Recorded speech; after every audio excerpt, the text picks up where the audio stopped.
You're born into an average middle-class family in Hanoi. Your parents work really hard to make enough money to send you and your other sibling to public schools, have some savings, and hopefully can take the family out on a vacation once a year. You attend an average class in an average school, you're the average student. So that's why you work really hard to get sorted into a probably good high school and then hopefully a decent college. From there, life is easy. You'll graduate with a good degree, get a good job in a big city, find the love of your life, get married, raise your kids, and then you will work really hard to make enough money to send your kids to public schools, have some savings, and hopefully can take the family out on a vacation twice a year. Repeat. How many of you here felt that what I just described is expected to be your life? Can you show your hands? All right. Like many of you, I had all the conditions to live this life, to live this super average life. I was born in an average middle-class family in Hanoi. I attended public schools my whole life, and I was an average student in a good high school, and I was about to take the university entrance exam until one day at 16 I decided that, you know what, this is not the life that I want to live. One of my favorite teachers used to say that there are two choices when it comes to how you want to live your life. The first choice is that you can just follow the path that is set in front of you and just step along the granite rocks all the way. This is the popular path, and there are many people marching with you on this part. People walking in front of you, behind you, on the left and the right of you. You're marching all together to this society idea of success. The second choice is that it's what they call the roadless travel, or it's a path where you do remarkable things because you choose to. You choose not to stay with what the society expected of you. And instead, you open your mind and your heart to the endless possibilities of the world around you. I was following the first path for the first 16 years of my life. I was walking with the giants. And today, I want to share with you about how I detoured from the normal road and marched on my own path, and what this experience has taught me. And my idea is that you don't have to follow a predetermined route that is set for you by the society. And if you follow your own path, if you're brave enough to follow your own path, you will find your own success. So, and if we can apply this to education, it would be really amazing. So let me tell you a personal story. I loved mathematics as a kid, and I used to, in secondary and primary school, I would spend hours every night working on advanced math problems. What I enjoy most about working on a math problem is not to find the answer. It is to find many different ways to get to the answer. And there are many, many ways that you can do this in math, right? And my teacher, up to that point, really appreciated this, and they praised me for my creativity when I approach a math problem, until I get to high school. So let me introduce you my high school math teacher, right? My high school math teacher was probably one of the most OCD person you can ever meet. He's obsessed with getting everything right according to his way. His favorite saying, right, you do not know the way, let me show you the way. Let me show you my way. So math class became more like dictation class. He would write the problem on the board, he would solve it, and then we would copy his answer. And every exam, we had to do it word by word. If you get a word wrong, you get a point off. So gradually, my passion for math disappeared. The possibilities that I find in a math problem, in approaching a math problem, disappear. Or in bigger scope, I lost interest in exploring the different possibilities of life. At that moment, I realized how much important, or how much I value the power of being different, of finding a different way. So at 16, I had a dream. And I had a dream that one day I would be able to study abroad, to explore whatever I'm curious about, that I can travel a lot and have friends from all around the world. Because I know how hard it would be for my family to afford a kid to study abroad. We had one vacation once a year, and it's domestic. I've never been outside of Vietnam at that point, and I know how hard it would be for me to be able to study abroad. But at that point, I'm determined. I'm determined that I will make the second choice to go the other path, to follow what I thought was best for me. So in the summer when I was 16, trying grinding 2 to 3 hours every night, searching for any scholarship opportunity that would ease the financial burden for my family. And luckily, I found out about United World College. This is what they say on their website, United World College. They say that in 2 years, you will be studying in one of the 18 campuses around the world, where you will have friends from around the world. You get to travel a lot around the world, and you're free to explore whatever you're curious about. Does that sound familiar? Right? That was my dream, right? So I jumped, and okay, I'm gonna apply. How hard can it be, right? So there are 3 application rounds. The first one, you fill in a form, an application form, I got that.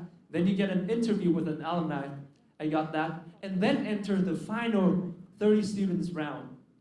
And you know when you walk into a group or an event like this, you kind of know who is who. So data scientists have taught us that every population can be broken down into a bell curve. And for those of you who do not know what the bell curve is, this is what it looks like. You always have low performers, you have high performers, and then you have the average. So consistently throughout my life, I've always been the average, right? Average student, average school. Everything was average about me. Sometimes I move forward a little bit, sometimes I move backward, but very consistently, I've been this person up there. And when I entered that final round, when I joined the Facebook group for the 30 finalists for the United World College Scholarship, I immediately knew I was here. Okay. You can laugh because it's funny now, but it was not funny at the time. People were from their province's national Olympiads team. They were presidents of some big name projects. They know how to play musical instruments, traditional musical instruments. They know how to speak 2 to 3 languages. Some of them even got longer hair than me. How am I supposed to compete with that, right? So I decided to reevaluate myself on the curve, and this is what I came up with. Are you ready? Boom. I was a potato. I felt that I panicked, right? I started questioning myself. Why me, a kid who competes in no national competition, leads no club, or plays no musical instruments, get into this round of the final 30 best people for the scholarship? And the more I look at myself in comparison to those around me with the other applicants, the more average or below average I felt. And I knew deeply at that point is that being average was never enough. In order to get this scholarship, you have to be the best of the best. And I'm being the worst of the worst. So one night I told my mom that, okay, Mom, listen, I don't want to go to Ho Chi Minh to embarrass myself in front of all these amazing individuals. I don't know what to do. Please tell me. And my mom told me a few words that changed my life forever. And I would like to share this with you. She said that you need to stop focusing on the things that you do not have and start focusing on the things that you do. And you have something unique that absolutely no one else in this world has. Let's think about it for a moment. It was the night before I took my flight to Ho Chi Minh for the final interview round. And it was the night that I realized that, I don't have to be above average. I can feel comfortable being average or even below average in some aspects because everyone has their own strengths and weaknesses. And up until today, I think that I got the UWC scholarship not because of the things that I did not have, but because of the unique things that the selection committee only see in me. If you focus on your strength instead of your weaknesses, you'll go very far. And let me tell you a funny side story.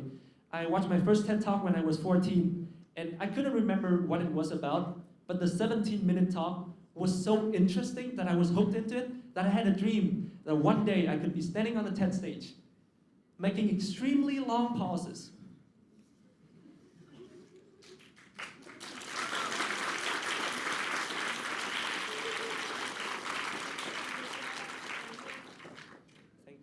And blowing people's mind, right? That was my dream. So when TEDxBUV came to me with the offer, it was like this again. Who?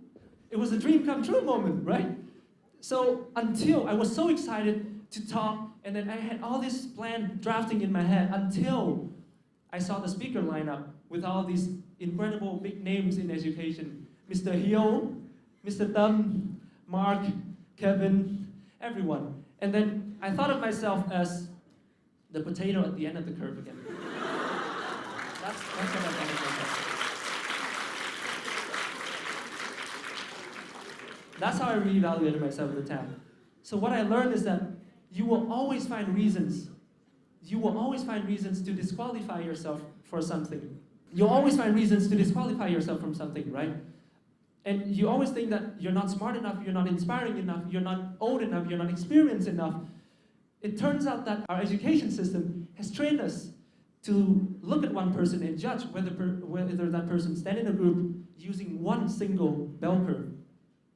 It turns out that the bell curve was right and wrong.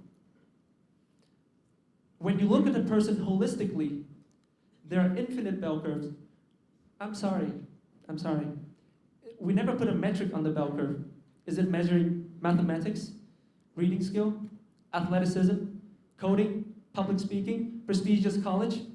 It turns out that if you look at a person holistically, there are infinite bell curves when it comes to how you judge that person and where that person stands in a group. There will be bell curves that you're low performers. There will be bell curves that you're average. There will be bell curves that you're above average. But the sum of all of this comes with one idea, is that each and every one of us today have something unique that absolutely no one else in this world has, because of the combination of different bell curves that we have. And that is my belief. Fast forward 5 years later, I've been able to travel around the world. I've been able to have a lot of friends from all around the world. I've been free to explore anything that I'm curious about due to the education that I received. But most importantly, and this is the best part, is that I've been able to inspire many others to follow this dream, to walk on their own path and pursue their passion. And I think that if you are brave enough to embrace your uniqueness and walk on your own path, you will end up with a reality that is way bigger than your dream. And you can trust that from me. So what would this look like if we apply this principle to our education system? What would this look like? I've seen what this looks like, and it's absolutely amazing. I would like to start with a statement that I believe that creativity plays a crucial role in this journey of helping people finding their own path, creativity. And I define creativity here as finding new ways to solve old problems. Finding new ways to solve old problems. The problems we're facing at hand right now is how to live a happy and meaningful life. And what I'm proposing is we need to use creativity in this. For the past 5 years, I've been working with an organization called the Creative Kid Program, or CKP for short, which aims to boost creativity in Vietnamese students. And there are 3 principles that we use that I would like to share with you today, that I believe that we can boost students' creativity and help them more courageous in the path that they're taking. The first principle is there another way? Is there another way? When you imagine a traditional classroom, you can think of tables, chairs, chalkboards, teachers standing at the center of the class lecturing to the students, very much like this, right? And so when CKP was founded, we asked the question, is there another way that students can learn? And what we come up with is, yes, there is another way. So we get rid of all of those, no table, no chair, no chalkboard. And the student becomes the center of the classroom, discussing ideas with their peers. Under the facilitation, or under the supervision of what we call a facilitator. We take classrooms to dorm rooms, we take students on field trips, we put them in different groups, or we do anything that makes the students feel curious about learning. We do it with a different way. So in order to show the students that there are many creative ways to learn, we start with the learning environment. And within that learning environment, here comes the second principle. The second principle is that there's no crazy ideas. When a student comes to us with an idea or a social project that they want to do, we don't say, okay, that's stupid. Don't do that. Go do this, right? Because first of all, that's rude. That's really rude. And second of all, we know that students, or especially children, get really defensive easily if you tell them that their ideas are stupid. So, even if they are. So we decided that, okay, here's what we're going to do. Ask, don't judge. We're going to ask questions. We're going to start by, where's the inspiration come from? Where did you get the inspiration? What's the effort we need to get there? Are you willing to make such effort? And how can I help you? By asking questions, you are helping your students evaluate their own ideas, using their own thinking, and I think that's very important. In order to walk on your own path, it needs a lot of careful consideration. It doesn't mean that one day you can just walk outside and then walk on your own path. You might die, especially in Hanoi. So in order to get this careful consideration, educators and parents, here's your time to shine. You can play a crucial role by helping students realize and reevaluate their own pros and cons, the risks and the benefits, by asking them good questions. And then here comes the last, and once they have had the courage to walk on their own path after reevaluating everything, and they have made the decision to, okay, I'm brave enough to walk on my own path now and take full responsibility for this. Fail to learn. You fail to learn. Recently, I consulted a social project founded by my campers, 11 to 12 years old, very young age. And after we did the last reflection 3 months ago, and the conclusion was very simple. The project failed. But the real conclusion that we came up with that day is that the project failed, but we learned a lot.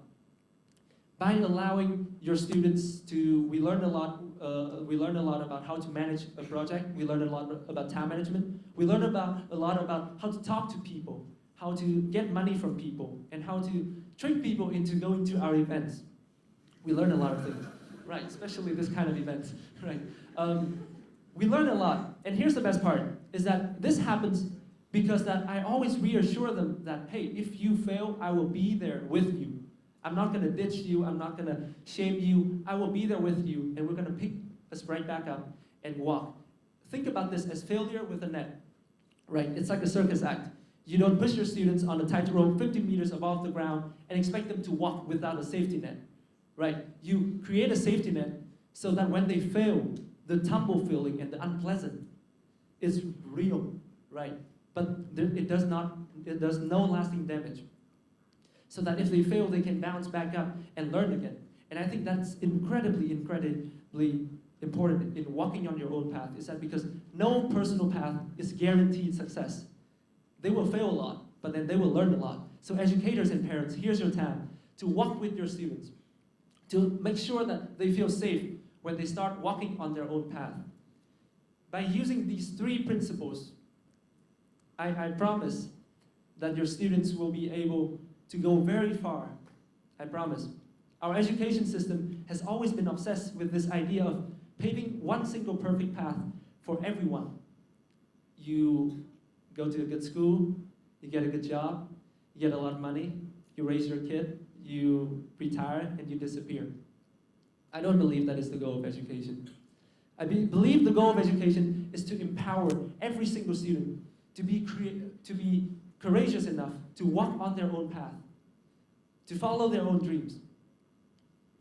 What I'm sharing today is not to encourage every one of you to go study abroad and do education.